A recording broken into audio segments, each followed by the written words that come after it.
சென்னையில் தங்கத்தின் விலை ஒரே நாளில் சவரனுக்கு 776 ரூபாய் அதிகரித்துள்ளது. இன்று காலை நிலவரப்படி 22 கேரட் ஆபரண தங்கம் கிராமிற்கு 97 ரூபாய் விலை உயர்ந்து 4733 ரூபாய்க்கும், ஒரு சவரன் 776 ரூபாய் விலை அதிகரித்து 37,864 ரூபாய்க்கும் விற்கப்படுகிறது. வெள்ளி கிராமிற்கு 2 ரூபாய் 90 காசுகள் விலை உயர்ந்து 69 ரூபாய் 50 காசுகளுக்கு விற்பனையாகிறது.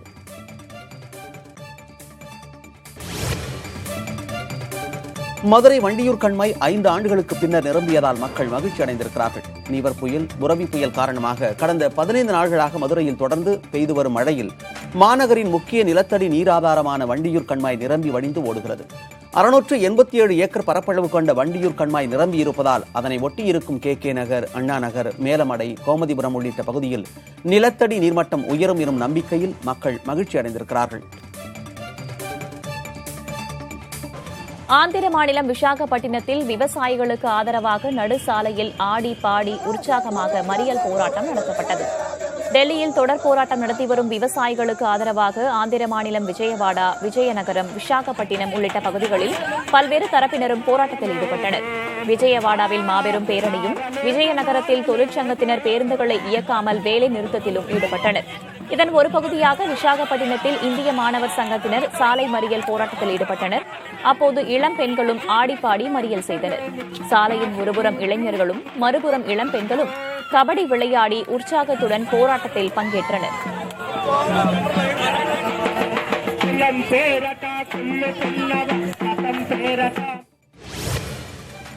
கள்ளக்குறிச்சி மாவட்டம் திருக்கோவிலூர் அருகே தொடர் மழையால் 200 ஏக்கரில் பயிரிடப்பட்ட உளுந்து பயிர் சேதமடைந்துள்ளது.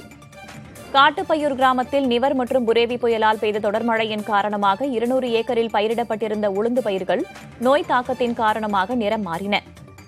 அதிகாரிகளுக்கு தகவல் தெரிவித்தும் இதுவரை யாரும் வந்து பார்வையிடவில்லை என்று விவசாயிகள் கூறுகின்றனர். ஏக்கர் ஒன்றுக்கு 30,000 ரூபாய் முதல் 40,000 ரூபாய் வரை செலவு செய்திருப்பதாகவும், கடன் பெற்றும் நகைகளை அடகு வைத்துமே பயிர் செய்திருப்பதாகவும் தெரிவிக்கும் விவசாயிகள் தற்போது பல லட்சம் ரூபாய் வரை இழப்பை சந்தித்திருப்பதாக வேதனை தெரிவிக்கின்றனர். சென்னையின் குடிநீர் ஆதாரமாக விளங்கும் புழல் ஏரிக்கு நீர்வரத்து குறைந்திருப்பதால் உபரி நீர் திறப்பு நிறுத்தப்பட்டுள்ளது. புழல் ஏரியின் மொத்த உயரமான 21.2 அடியில் தற்போது 20.21 அடி அளவிற்கு நீர் உள்ளது.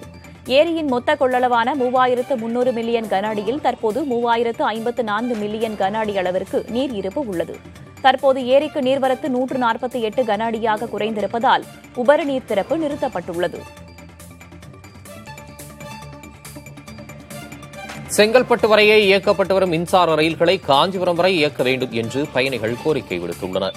சென்னை புறநகர் மின்சார ரயில் சேவையை பொறுத்தவரை செங்கல்பட்டு வரை மட்டுமே இயக்கப்பட்டு வருகிறது. தேவைக்கேற்ப முழுமையாக புறநகர் ரயில் சேவை தொடங்கும் என்று அறிவிக்கப்பட்டுள்ள நிலையில் காஞ்சிபுரம் வரை மின்சார ரயில்களை இயக்க வேண்டும் என ரயில் பயணிகள் கோரிக்கை விடுத்துள்ளனர்.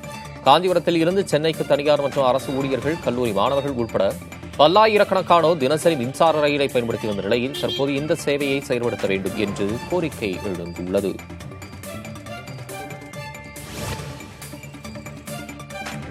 கேரளாவில் 5 மாவட்டங்களில் உள்ளாட்சித் தேர்தல் வாக்குப்பதிவு நடப்பதால் இன்று முழு அடைப்பு போராட்டம் நடக்கவில்லை. இதனால் கேரளா, தமிழகம் இடையே வழக்கம் போல போக்குவரத்து நடந்து வருகிறது. கன்னியாகுமரி மாவட்டத்தில் உள்ள படந்தாலுமூடு, நாகர்கோவில், ராணி தோட்டம், கன்னியாகுமரி உட்பட 12 பணிமனைகளில் இருந்து அனைத்து பேருந்துகளும் இயக்கப்பட்டன.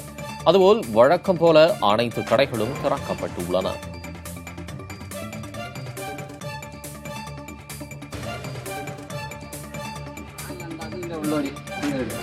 கன்னியாகுமரி மாவட்டம் கோதையாறு அருகே ஆற்றை கடக்க பாலம் இல்லாததால் வலிப்பு நோய் ஏற்பட்ட முதியவரை பல மைல் தூரம் சுமந்து செல்லும் அவல நிலை ஏற்பட்டது. கோலஞ்சி மடம் மலை கிராமத்தில் ஏராளமான ஆதிவாசி குடும்பங்கள் வசித்து வருகின்றன. அத்தியாவசிய தேவைகளுக்கு செல்பவர்கள் இங்குள்ள கிழவை ஆற்றை கடந்து செல்கின்றனர். இந்த நிலையில் வலிப்பு நோய் ஏற்பட்ட முண்டன்காணி என்ற முதியவரை அப்பகுதி மக்கள் விரிப்பில் கட்டியவாறு வனப்பகுதி வழியாக பல மைல்கள் தூரம் சுமந்து மருத்துவமனைக்கு கொண்டு சென்றனர். ஆற்றின் குறுக்கே பாலம் இல்லாததே இதற்கு காரணம் என கிராம மக்கள் கூறுகின்றனர். ராமநாதபுரம் மாவட்டம் மூக்கையூர் மீன்பிடி துறைமுகத்தில் இருந்து 20 நாட்கள் கழித்து மீன்பிடிக்கச் சென்ற மீனவர்கள் படகுகளுக்கு மாலை அணிவித்து தேங்காய் உடைத்து வழிபாடு செய்தனர். நரிப்பையூர், வாலிநோக்கம், முந்தல் உள்ளிட்ட மீனவ கிராமங்களில் உள்ள மீனவர்கள் மூக்கையூர் மீன்பிடி துறைமுகத்தில் இருந்து மீன்பிடி தொழிலை செய்து வருகின்றனர். அடுத்தடுத்து வந்த புயல்கள் காரணமாக கடந்த 20 நாட்களாக மீனவர்கள் மீன்பிடிக்க செல்லாமல் இருந்த நிலையில் இன்று காலை கடலுக்கு மீன்பிடிக்க சென்றனர்.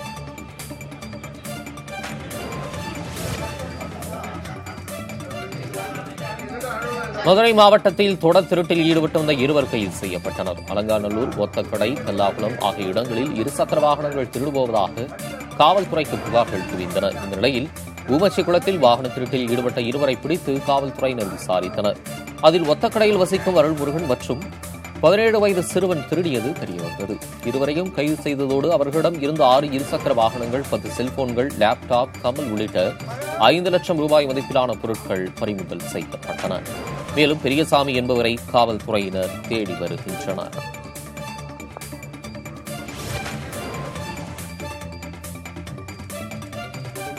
அரபிக்கடலில் விழுந்து விபத்துக்குள்ளான போர் விமானத்தில் இருந்த விமானியின் உடல் 11 நாட்களுக்கு பின் மீட்கப்பட்டுள்ளது. இந்திய கடற்படைக்கு சொந்தமான MiG-29K பயிற்சி விமானம் கடந்த மாதம் 26ஆம் தேதி விபத்துக்குள்ளானது. இதில் இருந்த 2 விமானங்களில் ஒருவர் பத்திரமாக மீட்கப்பட்டார். மற்றொரு விமானியாக நிஷாந்த் சிங்கை தேடும் பணியில் 9 கப்பல்கள், 14 விமானங்கள் ஈடுபடுத்தப்பட்டன. இந்த தேடுதலுக்கு பின் விமானியின் உடல் கோவா கடற்பகுதியில் இருந்து 30 மைல் தொலைவில் 70 மீட்டர் ஆழத்தில் கண்டெடுக்கப்பட்டது.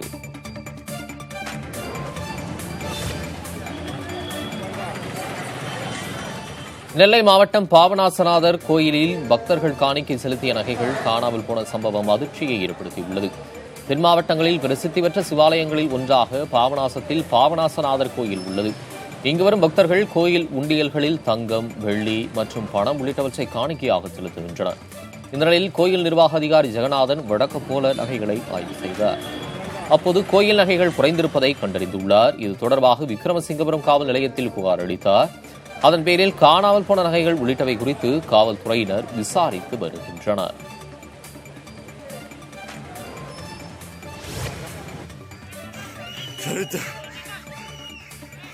கிருஷ்ணகிரி மாவட்டம் ஓசூர் சானமா வனப்பகுதியில் இருந்து தேன்கனிக்கோட்டை காப்பு காட்டிற்கு இடம்பெயர்ந்த ஒற்றை யானையை கண்டு பொதுமக்கள் அச்சத்தில் ஓட்டம் பிடித்தனர். தேன்கனிக்கோட்டை வனச்சரகத்தில் முகாமிட்டிருந்த 65 வயது மதிக்கத்தக்க கிரி என்ற ஆண் யானை கடந்த சில நாட்களுக்கு முன்னர் ஒசூர் வனச்சரகத்துக்கு உட்பட்ட சானமா வனப்பகுதிக்கு இடம்பெயர்ந்தது. அதிகாலையில் கிராமங்கள் வழியாக நடந்து சென்ற யானையை கண்டு விவசாய நிலத்தில் இருந்த மக்கள் அச்சத்தில் ஓட்டம் பிடித்தனர். ஆனால் அந்த யானைக்கு வயதான காரணத்தால் அது யாரையும் தாக்க முற்படுவது இல்லை என வனத்துறை தரப்பில் கூறப்படுகிறது.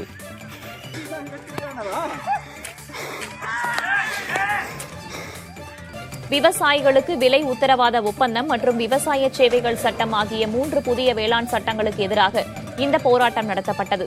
வேளாண் சட்டங்களை உடனடியாக திரும்பப் பெற வேண்டும் என்ற முழக்கத்தோடு கருப்பு கொடி ஏந்தி ஊர்வலமாக வந்த மீனவர்கள் கடலில் இறங்கினர். விவசாயிகளை காக்கும் வகையில் மத்திய அரசு புதிய சட்டங்களை திரும்பப் பெற வேண்டும் என்று மீனவர்கள் வலியுறுத்தியுள்ளனர்.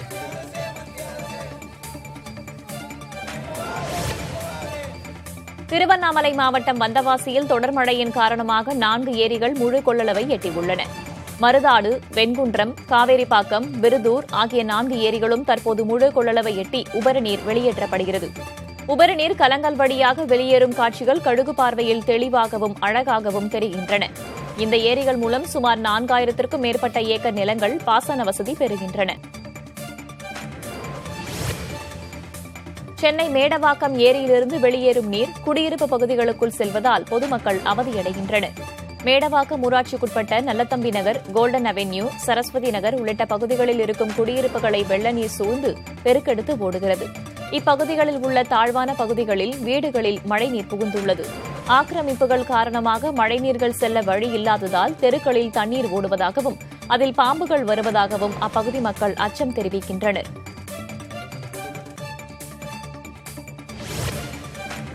சேலம் மாவட்டம் மேட்டூர் அருகே பல கோடி ரூபாய் மதிப்பீட்டில் போடப்பட்ட 4 வழிச்சாலையில் திடீரென பள்ளம் ஏற்பட்டிருப்பதால் வாகன ஓட்டிகள் அவதிக்குள்ளாயினர். தேசிய நெடுஞ்சாலைத்துறை சார்பாக அனல்மின் நிலைய சாலை சுமார் 2 கிலோமீட்டர் தூரத்திற்கு 4 வழிச்சாலையாக அமைக்கப்பட்டது. அந்த சாலையில் திடீர் பள்ளம் ஏற்பட்டதால் வாகன ஓட்டிகள் சிரமத்திற்குள்ளாகினர். விருத்தாச்சலம் மணிமுத்தாற்றில் ஏற்பட்ட வெள்ளப்பெருக்கால் தரைப்பாலம் துண்டிக்கப்பட்டிருப்பதால் கிராம மக்கள் 10 கிலோமீட்டர் தூரத்திற்கு சுற்றிச் செல்வதாக புகார் தெரிவிக்கப்படுகிறது. ரெட்டிக்குப்பம், எருக்கன்குப்பம் உள்ளிட்ட கிராம மக்கள் பயன்படுத்தி வந்த தரைப்பாலம் வெள்ளத்தில் அடித்துச் செல்லப்பட்டுள்ளது. இதனால் நகர்ப்பகுதிக்கு செல்லும் மக்கள் 10 கிலோமீட்டர் தூரம் சுற்றிச் செல்வதால் உடனடியாக உயர்மட்ட பால பணிகளை விரைந்து முடிக்க கோரிக்கை விடுக்கின்றனர்.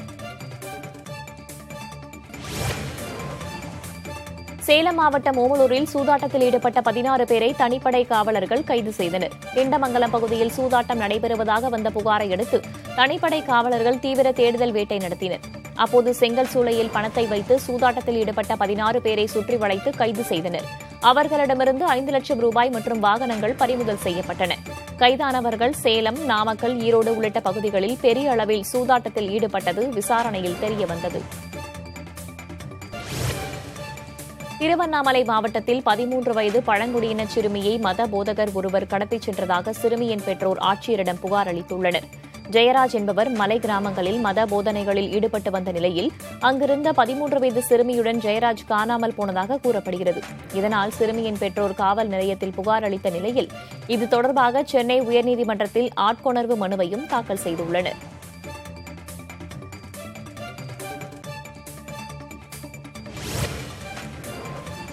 இனிவரும் காலங்களில் ஆன்லைன் மூலமாக டிக்கெட் விற்பனை செய்யும் திரையரங்குகளுக்கு மட்டுமே தங்களது திரைப்படங்களை திரையிட அனுமதி அளிக்க இருப்பதாக தயாரிப்பாளர்கள் சங்க செயற்குழு கூட்டத்தில் தீர்மானம் நிறைவேற்றப்பட்டுள்ளது. தமிழ் திரைப்பட தயாரிப்பாளர்கள் சங்கத்தில் புதிய நிர்வாகம் பொறுப்பேற்றதை அடுத்து தலைவர் முரளி தலைமையில் செயற்குழு கூட்டம் நடைபெற்றது. இதில் ஆன்லைன் டிக்கெட் விற்பனை, விபிஎஃப் விவகாரம், தயாரிப்பாளர் மைக்கேல் ராயப்பன் மீது சிம்பு கொடுத்த புகாருக்கு சுமூக முடிவு உள்ளிட்ட 15 தீர்மானங்கள் நிறைவேற்றப்பட்டன. பிரிட்டனில் கொரோனா தடுப்பு மற்றும் மருத்துவ சிகிச்சை பணிகளில் முன்னிலையில் இருக்கும் பணியாளர்களை பாராட்ட இளவரசர் வில்லியம் தன் மனைவி கேத்துடன் நாடு முழுக்க சுற்றுப்பயணம் தொடங்கினார். 3 நாள் பயணத்தில் அரச குடும்ப ரயிலில் செல்லும் இளவரசர் வில்லியம் மருத்துவர்கள், செவிலியர்கள், தூய்மை பணியாளர்கள் உள்ளிட்டவர்களை நேரில் சந்தித்து பாராட்டவுள்ளார். இப்பயணத்தில் முதல் ஊராக எடின்பர்க்கு சென்று அங்கிருக்கும் முன்கள பணியாளர்களை வில்லியம் சந்தித்தார். இதன் பிறகு பள்ளி ஒன்றுக்கு சென்று அங்கிருக்கும் ஆசிரியர்களையும் மாணவர்களையும் வில்லியம் சந்தித்தார்.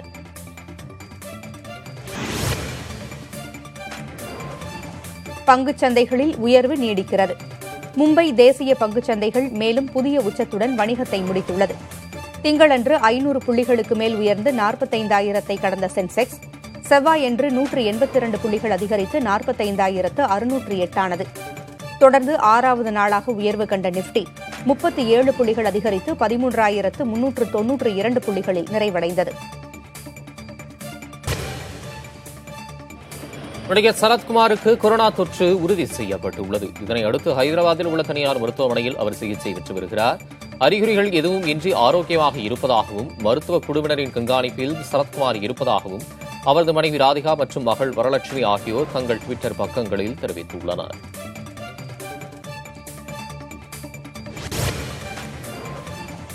திருப்பத்தூர் மாவட்டம் ஆம்பூர் அருகே விபத்தில் சிக்கிய வாகனத்தில் இருந்த 2 டன் குட்கா பொருட்கள் பறிமுதல் செய்யப்பட்டன. சோளூர் என்ற இடத்தில் பெங்களூரு சென்னை தேசிய நெடுஞ்சாலையில் வந்து கொண்டிருந்த சரக்கு வாகனம் சாலையின் மையப்பகுதியில் அமைக்கப்பட்டுள்ள தடுப்புச் சுவர் மற்றும் தடுப்பு வேலி மீது மோதி விபத்துக்குள்ளானது.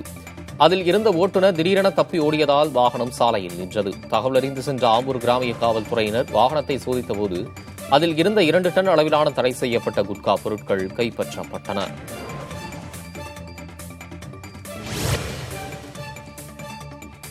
இந்தியாவில் அடுத்த ஆண்டு பிற்பாதியில் 5G சேவையை ஜியோ நிறுவனம் தொடங்கும் என ரிலையன்ஸ் இண்டஸ்ட்ரீஸ் தலைவர் முகேஷ் அம்பானி தெரிவித்துள்ளார். டெல்லியில் நடைபெற்ற கூட்டத்தில் பேசிய அவர் ஜியோவின் 5G சேவைகளை வழங்க தேவையான கட்டமைப்புகளை உள்நாட்டு திறன் கொண்டு உருவாக்குவோம் எனவும் குறிப்பிட்டுள்ளார்.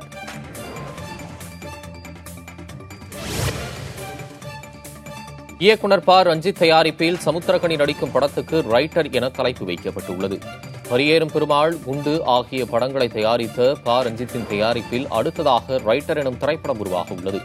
சமுத்திரக்கனி முதன்மை கதாபாத்திரத்தில் நடிக்கும் இந்த படத்தை பிராங்க்லின் ஜேக்கப் இயக்குகிறார். கோவிந்த் வசந்தா இசையமைப்பில் ரைட்டர் திரைப்படம் உருவாக உள்ளது.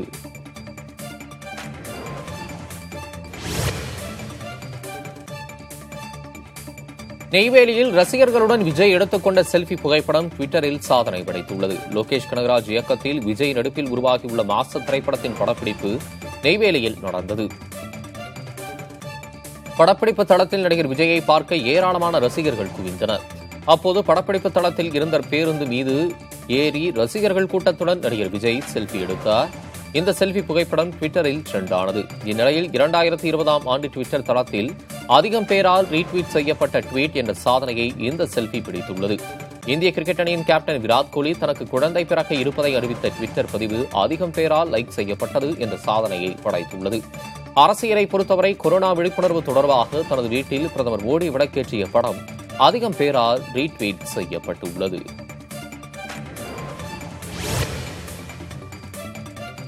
முன்னாள் அமைச்சரும் அதிமுகவின் மூத்த தலைவருமான எஸ்.ஆர். ராதா உடல்நலக் குறைவால் உயிரிழந்தார். அவருக்கு வயது 86. எம்ஜிஆர் காலத்தில் மீன்வளத்துறை அமைச்சராக இருந்த எஸ்.ஆர். ராதா பெரியார், அண்ணா, கருணாநிதி மற்றும் ஜெயலலிதா ஆகியோருடன் நெருங்கி பழகியவர். இந்நிலையில் அவர் உடல்நலக் குறைவால் அரசு ராஜீவ்காந்தி மருத்துவமனையில் சிகிச்சை பெற்று வந்த நிலையில் சிகிச்சை பலனின்றி உயிரிழந்தார். எஸ்.ஆர். ராதா மறைவுக்கு அதிமுக ஒருங்கிணைப்பாளர் ஓ பன்னீர்செல்வம், இணை ஒருங்கிணைப்பாளர் எடப்பாடி பழனிசாமி ஆகியோர் இரங்கல் தெரிவித்துள்ளனர்.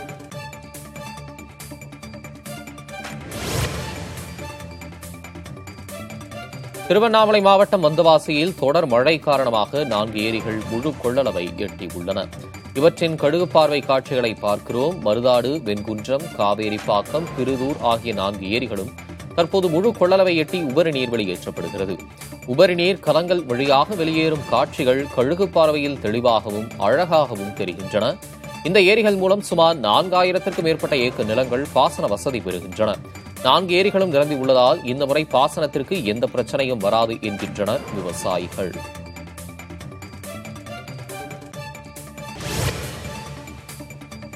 விருதுநகர் மாவட்டம் ஸ்ரீவில்லிபுத்தூரில் தொடர் மழை காரணமாக 1000 ஏக்கரில் பயிரிடப்பட்டிருந்த சின்ன வெங்காயத்தில் அழுகல் நோய் ஏற்பட்டுள்ளதாக விவசாயிகள் வருத்தம் தெரிவிக்கின்றனர். மேலத்தொட்டியப்பட்டி, பிள்ளையார் ரத்தம், வெங்கடேஸ்வரம் உள்ளிட்ட பகுதிகளில் சின்ன வெங்காயம் பயிரிடப்பட்டுள்ளது.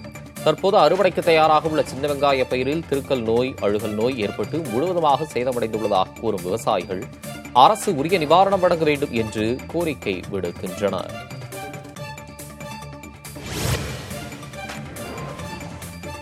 சென்னை ஐயப்பந்தாங்கலில் மழை வெள்ளத்தால் பாதிக்கப்பட்ட பகுதிகளில் அமைச்சர் செங்கோட்டையன் ஆய்வு மேற்கொண்டார். தொடர் புயலால் ஏற்பட்ட கனமழை காரணமாக போரூரை அடுத்த ஐயப்பந்தாங்கல், பரணிபுத்தூர் உள்ளிட்ட பகுதிகளில் அதிக அளவில் மழைநீர் தேங்கியது. அதன் காரணமாக மின் மோட்டார்கள் மூலம் மழைநீரை அகற்றும் பணி நடைபெற்று வருகிறது. இந்நிலையில் பாதிக்கப்பட்ட பகுதிகளில் அமைச்சர் செங்கோட்டையன் ஆய்வு செய்தார். மேலும் பாதிக்கப்பட்ட மக்களுக்கு நிவாரணப் பொருட்களை வழங்கினார்.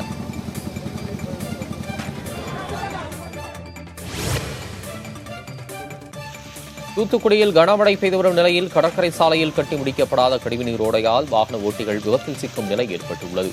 தூத்துக்குடியில் ஸ்மார்ட் சிட்டி திட்டத்தின் கீழ் வடக்கு கடற்கரை சாலையில் கடந்த 4 மாத காலமாக கழிவுநீர் ஓடை அமைக்கும் பணிகள் நடைபெற்று வருகின்றன. இதன் காரணமாக இருசக்கர வாகன ஓட்டிகள் விபத்தில் சிக்கும் நிலை உள்ளது. தூத்துக்குடி பெரிய காட்டன் சாலை, பழைய துறைமுகம் சந்திப்பு பகுதியில் கழிவுநீர் ஓடை அமைக்கும் பணியினை விரைந்து முடிக்க வேண்டும் என கூறும் மக்கள் அசம்பாவிதங்களை தவிர்க்கும் பொருட்டு தற்போதைக்கு தற்காலிக தடுப்புகளை அமைக்க வேண்டும் என்றும் கோரிக்கை விடுத்துள்ளனர்.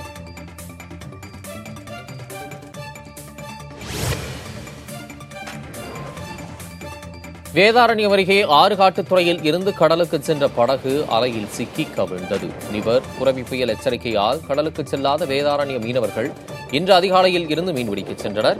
கரை திரும்பும் போது வீசிய சூறாவளியில் சிக்கி ஆறுமுகம், குமணன், தங்கம் ஆகியோர் சென்ற ஃபைபர் படகு கடலில் கவிழ்ந்தது. படகு முழுவதும் மூழ்கிய நிலையில் கடலில் தத்தளித்துக் கொண்டிருந்தவர்களை சக மீனவர்கள் மீட்டு கரைக்கு அழைத்து வந்தனர். கடல் சீற்றம் தணியும் வரை மீன்பிடிக்க செல்ல வேண்டாம் என மீனவர்கள் முடிவெடுத்துள்ளனர். வேளாண் சட்டம் தொடர்பாக காங்கிரஸ் முன்னாள் தலைவர் ராகுல் காந்தி தலைமையில் எதிர்க்கட்சி பிரதிநிதிகள் நாளை மாலை குடியரசுத் தலைவர் ராம்நாத் கோவிந்தை சந்திக்க உள்ளனர். கொரோனா விதிகள் காரணமாக எதிர்க்கட்சிகளைச் சேர்ந்த 5 பேர் மட்டுமே குடியரசுத் தலைவரை சந்திக்க அனுமதி அளிக்கப்பட்டிருப்பதாக மார்க்சிஸ்ட் கம்யூனிஸ்ட் தலைவர் சீதாராம் யெச்சூரி தெரிவித்துள்ளார். காங்கிரஸ் முன்னாள் தலைவர் ராகுல் காந்தி, தேசியவாத காங்கிரஸ் தலைவர் சரத்பவார் உட்பட 5 பேர் மட்டும் இந்த சந்திப்பில் கலந்து கொள்ள உள்ளனர்.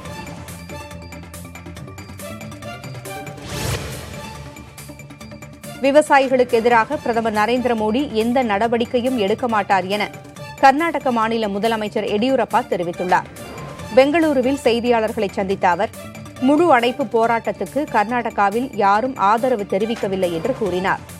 அரசியல் காரணங்களுக்காக முழு அடைப்பு போராட்டம் நடத்துவது சரியல்ல என்றும், பிரதமர் நரேந்திர மோடி விவசாயிகளுக்கு எதிரான நடவடிக்கைகளை நிச்சயம் எடுக்க மாட்டார் என்றும் தெரிவித்தார்.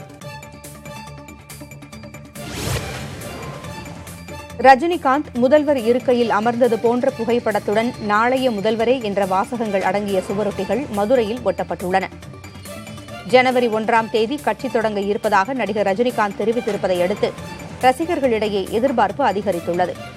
இந்நிலையில் ரஜினி மக்கள் மன்றம் சார்பில் மதுரை மாநகர் முழுவதும் இந்த சுவரொட்டிகள் ஒட்டப்பட்டுள்ளன. நாமக்கல்லில் பழமையான அரசமரம் வேரோடு பிடுங்கி வேறு இடத்தில் நடப்பட்டது. நாமக்கல் நகர் பகுதியில் சேலம் சாலையில் சாலை விரிவாக்கப் பணிகளை நெடுஞ்சாலைத்துறை மேற்கொண்டுள்ளது. கருப்பக்கவுண்டர் வளைவு அருகே சுமார் 60 ஆண்டுகள் பழமையான அரச மரத்தை அகற்ற வேண்டிய நிலையில் நெடுஞ்சாலைத்துறையினர் வேறு இடத்திற்கு மாற்றம் செய்ய முடிவெடுத்தனர். ஏற்கனவே இதுபோன்ற மரங்களை இடமாற்றம் செய்து பராமரித்து வரும் துளிகள் என்ற தன்னார்வ அமைப்புடன் இணைந்து அம்மரத்தினை வேரோடு பிடுங்கி முதலைப்பட்டி அருகே நெடுஞ்சாலைத்துறைக்கு சொந்தமான இடத்தில் மறுநடவு செய்தனர். மேற்கு தொடர்ச்சி மலைப்பகுதியில் தொடர்ந்து பெய்து வரும் மழையால் தேனி மாவட்டம் பெரியகுளம் அருகே சோத்துப்பாறை மஞ்சளாறு அணை நிரம்பி வழிவதால் விவசாயிகள் மகிழ்ச்சியடைந்துள்ளனர். சோத்துப்பாறு அணையின் முழு கொள்ளளவான 126.28 அடியும் நிரம்பியுள்ளதால் உபரி நீர் அப்படியே வெளியேற்றப்படுகிறது. அதேபோல் மஞ்சளாறு அணையின் முழு கொள்ளளவான 57 அடியில் 55 அடி அளவிற்கு நீர் இருப்பு உள்ளது. இந்நிலையில் மொத்தமுள்ள 38 கண்மாய்களில் 23 கண்மாய்களில் நீர் திறக்கப்பட்டிருப்பதால் விவசாயிகள் மகிழ்ச்சியடைந்துள்ளனர்.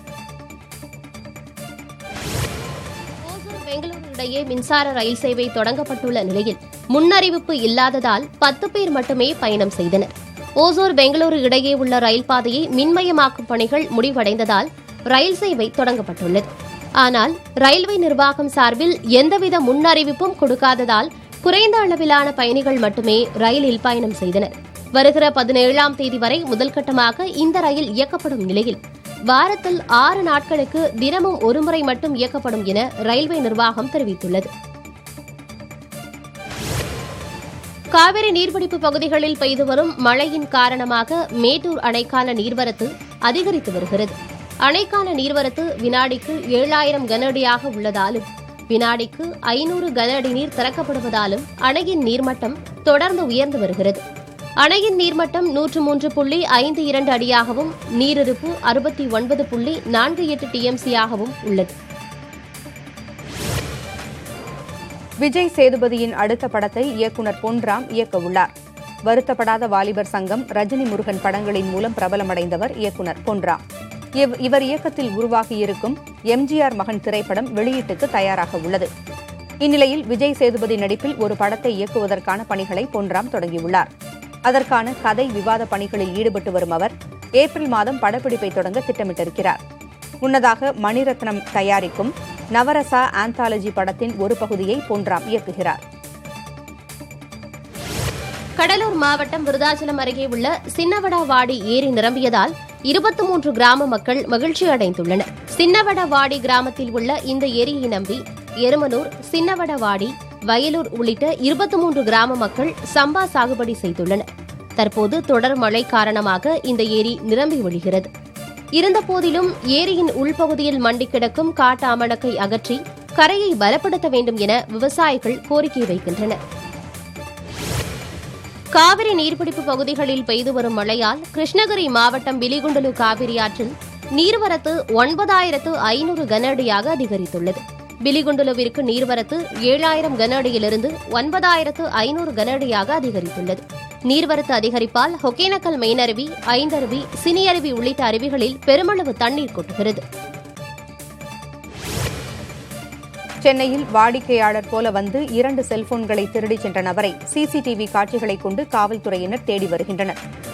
சென்னை சைதாப்பேட்டையைச் சேர்ந்த யுவராஜ் என்பவர் தரமணி ஸ்ரீராம் நகரில் செல்போன் கடை வைத்துள்ளார்.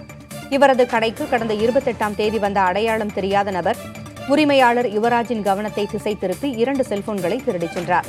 இது தொடர்பாக யுவராஜ் அளித்த புகாரில் விசாரணை நடத்திய காவல்துறையினர் வாடிக்கையாளர் போல வந்த ஒருவர் செல்போன்களை திருடி பைக்குள் வைக்கும் சிசிடிவி காட்சிகளை கைப்பற்றியுள்ளனர்.